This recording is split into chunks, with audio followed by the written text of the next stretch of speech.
Under Arizona law, these plants are medicine for patients with cancer, glaucoma, Lou Gehrig's disease, and more.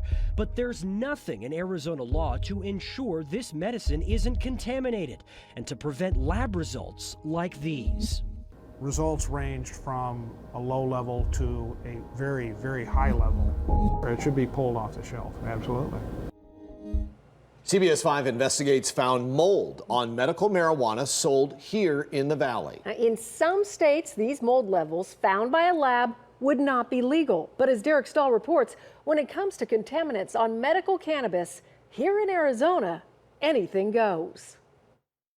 So these guys over there are mixing soil. We have our own proprietary blend. We mix our own soils. Our investigation started before we knew it in October, when Arizona's family was invited to tour one of the state's largest dispensaries in Canto Green Cross in Phoenix. Not long after that report, former employees began reaching out to say we missed something. I know for a fact that that's mold growing on the wall. I mean, you can just see it right there. That's black mold growing on the wall. Was it widely known at the dispensary that there were issues with mold? Do other employees know about this? Yes. Oh, absolutely. Matthew Love and Zachary Padilla say they had never met before this interview, but both worked at Encanto Green Cross months apart. I've seen other medical programs, and the fact that we were doing some of these things, it was honestly it was sickening. It's mold. They have a mold problem. Padilla was a security guard.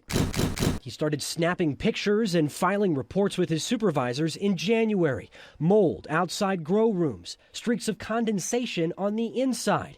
He reported mold again in February, then again in March. Can we get an update on where we're at with this? And then it would be crickets, no response, no update. And as I would walk around, I would notice these problems weren't fixed. These problems were getting worse. Encanto started cleaning the walls by the time Love was hired as a cannabis trimmer, but he says he regularly came across moldy marijuana. There's almost not a single day that I've gone by not having to see one of the trimmers wearing a mask while they're trimming because of like the smell or the odors from the moldy flower that we would trim.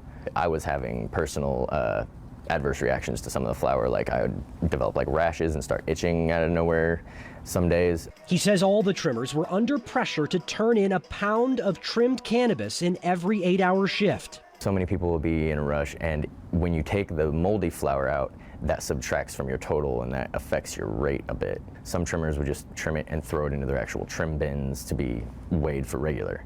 Both men say they were fired after raising concerns. They also say the Arizona Department of Health Services came in to inspect Encanto during this time, but the state's findings are secret. The statute prohibits the Department of Health Services from giving whatever enforcement actions they're taking. You can't find out about it. Will Humble is the former director of the department. The compliance and enforcement, the inspection records, all those things are kept secret. And it's not the ADHS's fault. That's the voter-approved language says that. Encanto Green Cross sent us lab results showing its products passed safety tests. They screen for pesticides and do a visual inspection with a microscope for foreign matter, including mold. But 2 lab directors told us those visual tests can miss a lot of microorganisms. So we decided to do some tests that look deeper. We arranged to have a medical marijuana cardholder buy 4 different strains of cannabis flower products at Encanto, then took the samples to an independent testing facility in Phoenix called Delta Verde Laboratory, and we hired them to run tests for what's called total yeast and mold. Days later, the results are in. All of the samples were positive for yeast and mold, which is normal. Yeast and mold are just about everywhere. It's the amount that matters. We found medical journals documenting a handful of cases where patients with compromised immune systems got infections like fungal pneumonia from moldy marijuana. But there is currently no universally accepted standard for just how much mold is safe. Arizona has no safety testing standards for marijuana at all, but states like Colorado and Washington do. The recommended limit for this type of material would be 10,000 colony-forming units per gram. Of the 4 samples that you submitted, 3 of them would not have passed that recommended limit. That doesn't mean this material necessarily is going to be injurious to anybody's health, but it's clearly not a desirable situation to have a high level of microbial contamination.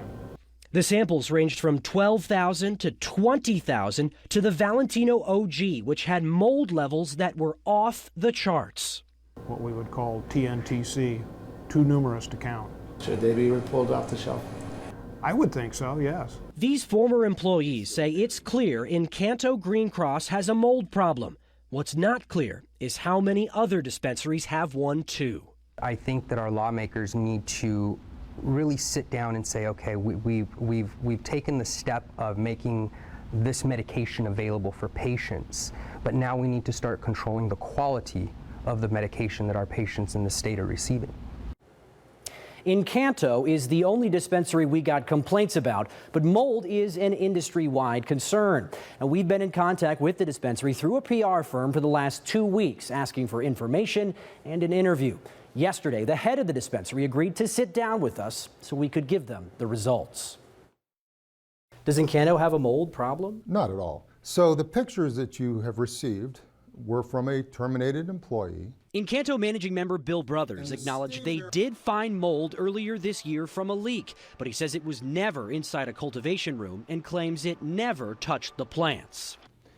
When the guard that was terminated reported it to us, we immediately, within 24 hours, notified management and remediation practices were put in place. We removed the drywall, we repaired the leak, and the system was restored.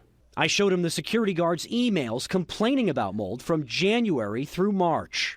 The mold was in a water purification chamber. It was repaired immediately.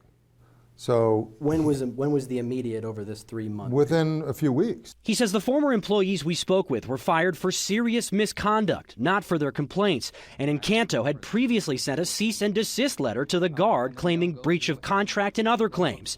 Then we showed him the results. The lab director said that he thought that cannabis that exceeded 10,000 colony-forming units should be pulled from the shelf. Will you remove any of this cannabis from sale? Absolutely not. Yeah, absolutely not. There's no evidence or proof that we have a mold issue. None whatsoever. You don't have a solid care control and custody. You don't have a certified lab because none exists in the state of Arizona and there's no further regulations. Brothers dismissed the lab's findings. I don't know whether you're sending these samples to 7-Eleven, Quickie Mart, or Dr. Feelgood for testing. He assured us that Encanto does its own internal testing, which the nonprofit has not provided us. I have trouble reconciling the argument that we can trust some results, your internal employee paid results. We cannot trust outside results. Oh no, I'm not asking you to trust my results. Okay. I'm asking me to trust my results. I'm the one authorized by the state of Arizona by a dispensary agent card to cultivate on behalf of the patients. You are not. Brothers says he does support adding mandatory testing requirements statewide because he suspects problems at other dispensaries, not at Encanto. And he had a lot more to say. You can find more of our conversation on azfamily.com.